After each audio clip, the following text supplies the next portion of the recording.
Bonjour à tous. Ce mois-ci, le magazine Les Autres Possibles s'attaque à un thème d'actualité puisque c'est à peu près la seule chose que vous avez encore le droit de faire ces temps-ci, le travail. Alors le travail, c'est large. On s'est dit qu'il fallait préciser. Le sens du travail, peut-être, c'était un peu vu et revu et puis le sens, ça ne se mange pas. Donc on s'est dit qu'on allait plutôt mettre les pieds dans le plat et vous parler du salaire, de la rémunération du travail. Combien je gagne, combien tu gagnes, combien il et elle gagnent. Et pas besoin de conjuguer plus loin pour tomber sur notre premier sujet, les inégalités salariales entre les femmes et les hommes. Car dans la rubrique Le saviez-vous, sachez que le salaire moyen des femmes sur la métropole nantaise, puisqu'on dispose de données locales, est de 13 € net de l'heure, contre 16,40 € pour les hommes.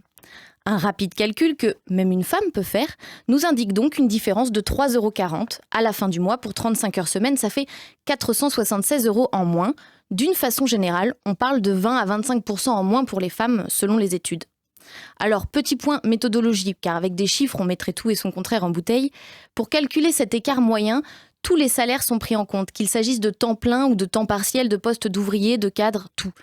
Or, il y a débat pour savoir si l'on doit ou non tenir compte du temps de travail, du poste, mais même si l'on regarde à poste égal, temps de travail égal, il reste environ 10% d'écart. Et même si l'on est du genre à pinailler, on peut admettre que dans cette histoire, les inégalités se nichent un peu partout.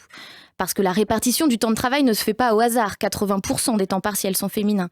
Parce que les métiers majoritairement féminins sont aussi parmi les moins bien payés, infirmière, aide à domicile, caissière, institutrice en maternelle et primaire. Voilà le constat. Du coup, on a sorti notre question fétiche aux autres possibles. Je cite « Ok, il y a un blême, mais bon alors, qui a quelque chose à proposer qui ressemblerait à une solution ?» Anne Baumstimler, par exemple, a levé le doigt. Développeuse informatique de métier et présidente de l'asso Femmes et Féminisme à Nantes, Anne se consacre désormais à la lutte contre les inégalités femmes-hommes dans le numérique. Elle se rend dans les lycées de la région pour parler aux élèves, et aux élèves surtout, des métiers du numérique où l'on compte actuellement 9 hommes pour 1 femme. Tiens, c'est pas de chance, c'est aussi très bien payé.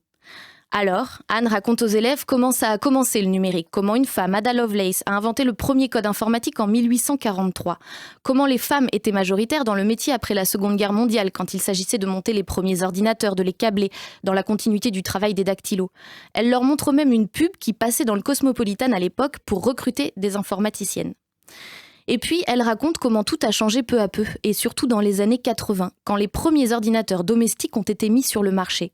Cette fois, toutes les pubs de l'époque s'adressent aux jeunes garçons. Allez savoir pourquoi. Un ordi, c'est une machine, c'est cher.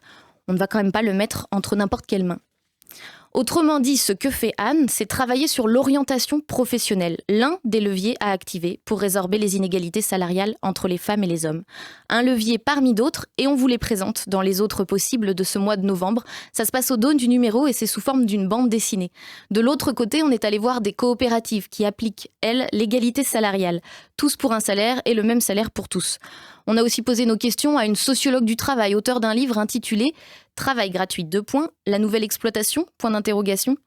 où il est question, entre autres, de bénévolat et de service civique. Et puis on s'est incrusté dans un apéro du collectif Travailler moins, qui n'a pas peur de lancer son pavé dans la mare. L'avenir, disent-ils, c'est travailler moins pour gagner moins. Avec ou sans virus dans l'air. C'est sans doute un comble pour des journalistes, mais là encore, l'actualité du sujet n'est pas un fait exprès, promis.